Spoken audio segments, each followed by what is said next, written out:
ಏನ್ ಸರ್ ಇವತ್ತಾದ್ರೂ ಕೆಲಸ ಸಿಕ್ತಾ? ಅಮ್ಮ ತಾಯಿ ಕಲ್ಕತ್ತಾ ಕಾಳಿ ನಿಮ್ದೇನಾಯ್ತು? ನನಗೆ ಸಿಕ್ತು. ನೋಡಿದ್ರ ನನ್ನ ಅವಸ್ಥೆನ? ಈಗಿನ ಕಾಲದಲ್ಲಿ ಹೆಂಗಸಿಗೆ ಕೆಲಸ ಸಿಗೋದು? ಹೌದು ಸರ್, ನೀವೇನ್ ಮಾಡ್ತೀರಾ? ಏನ್ ಮಾಡೋದು ಸರ್, ಅಮ್ಮವ್ರು ಆಫೀಸ್ಗೆ ಹೋಗ್ತಾರೆ, ನಾನು ಅಡಿಗೆ ಕೆಲಸ ಮಾಡ್ತೀನಿ. ನನಗೆ ಕೆಲಸ ಸಿಕ್ಬಿಟ್ಟು ಅಂತ ಹೊಟ್ಟೆ ಕಿಚ್ಚ. ಏ ಜಾನಿ, ಇಂಚೂರು ಏನಂತೆ ನೀನು? ಕರ್ತವ್ಯ ನೆರವೇರಿಸಕ್ಕೆ ಗಂಡನ ಮುಖ ನೋಡೋದಿಲ್ಲ ಅಂತ ಹೇಳಿದ್ಯಾ? ಹೋಗ್ತೀನಿ, ಈಗಲೇ ಹೋಗ್ತೀನಿ, ರೈಲು ತುಂಬಿ ತಲೆ ಕೊಡ್ತೀನಿ. 5 ಗಂಟೆಗೆ ರೈಲ್ ಇದೆ, ಹೋಗ್ಬನ್ನಿ. ಏನಂದ್ರೆ 5 ಗಂಟೆಗೆ ರೈಲ್ ಇದೆ ಇದೆಯಾ? ಹೋಗ್ತೀನಿ, ಈಗಲೇ ಹೋಗ್ತೀನಿ, ರೈಲು ತುಂಬಿ ತಲೆ ಕೊಡ್ತೀನಿ. ನಾನು ಸತ್ತು ಪರವಾಗಿಲ್ಲ, ನೀನು ಪ್ರತಿ ಅನುಮತ ನೋಡ್ತೀನಿ, ಹೋಗ್ತೀನಿ. ಇನ್ನೇನ್ ಮತ್ತೆ ನೀವು ಮಾತ್ರ ಏನ್ ಬೇಕಾದ್ರೂ ಮಾತಾಡ್ಬಹುದು.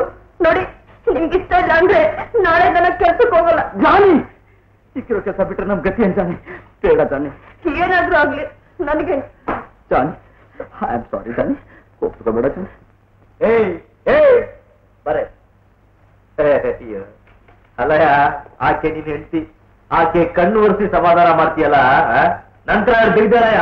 ಸರ್, ನಿಮ್ಮ ಹಾಗೆ ನಾನು ನನ್ನ ಹೆಂಡತಿ ನೋಡಿದ್ರೆ ನನಗೂ ನಿಮ್ಗೂ ಏನ್ ಸರ್ ವ್ಯತ್ಯಾಸ? ಆಕೆ ಏನ್ ಸರ್ ತಪ್ಪು ಮಾಡಿದ್ಲು? ನನ್ ಕರ್ತವ್ಯ ಏನು ಅಂದ್ರೆ ಒಬ್ಬ ಗಂಡಸು ಆತನ ಹೆಂಡತಿ ಜೊತೆ ಆಯಾ ಸಮಯಕ್ಕೆ ಸರಿಯಾಗಿ ಹೊಂದ್ಕೊಂಡು ಹೋಗ್ಬೇಕು ಸರ್. ನೀನು ಗಂಡಸರ ಸರ್, ನೀವೇನ್ ಬೇಕಾದ್ರೆ ತಿಳ್ಕೊಳ್ಳಿ, ನನ್ನ ಕರ್ತವ್ಯ ನಾನು ಬದಲಾಯಿಸೋದಿಲ್ಲ. ಇದೇ ಧರ್ಮ.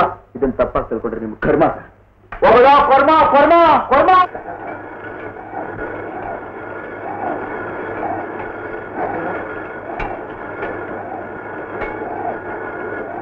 ವಾಸು, ಈ ಬೇಡನೆ ಬೇಯ್ತಾ ಇಲ್ಲ. ಏನು? ನಿನ್ ಬೇಡನೆ ಬೇಯ್ತಾ ಇದ್ಮೇಲೆ ಆ ಒಲೆನ್ ತಗೊಂಡೋಗಿ ಹೊರಗಡೆ ಬೀಸ. ಅಕ್ಕಿ ಬೀಸು ಅಂತ ಹೇಳಿದೆ, ಬೀಸ್ತಾ ಇದ್ದೀನಿ. ವಾಸು, ನಿಮ್ಮನ್ನ ನೋಡಿದ್ರೆ ಅಯ್ಯೋ ಅನ್ಸುತ್ತೆ. ಯಾಕೆ ಯಾಕೆ? ನಾನು ಆಫೀಸ್ಗೆ ಹೋಗ್ಲು, ಅಡ್ಗೆನೆ ಮಾಡ್ಲು. ನಾನು ನೀವು ಆಫೀಸ್ಗೆ ಹೋಗ್ಬಿಟ್ಟಾರ್ಲಿ, ನಾನಿಂದ ಕಲಿಯುತ್ತದೆ ಭೀಮಾ. ಹಾಗೆ ನಳಪಾಕನ ಇಳಿಸ್ಬಿಡ್ತೀನಿ. ಏನಾದ್ರೂ ಆಗ್ಲಿ ವಾಸು, ನಿಮ್ಮ ಹತ್ರ ಅಡ್ಗೆ ಮಾಡ್ಸೋದಕ್ಕೆ ನನಗೊಂಥರ ಆಗುತ್ತೆ. ಜಾನಿ, ಇದೆಲ್ಲ ನಾಳೆ ದಿವಸ ತಾನೆ. ನನ್ಗೊಂದು ಕೆಲಸ ಸಿಕ್ತು ಅಂತಂದ್ರೆ ಇದನ್ನೆಲ್ಲ ನಿನಗೆ ಕೊಟ್ಟು ನಾನು ಹಾಗೆ ಆಫೀಸ್ ಕೊಟ್ಟಿರ್ತೀನಿ. ಜಾನಿ, ಕಕ್ಕಪುಟ್ಟಿ,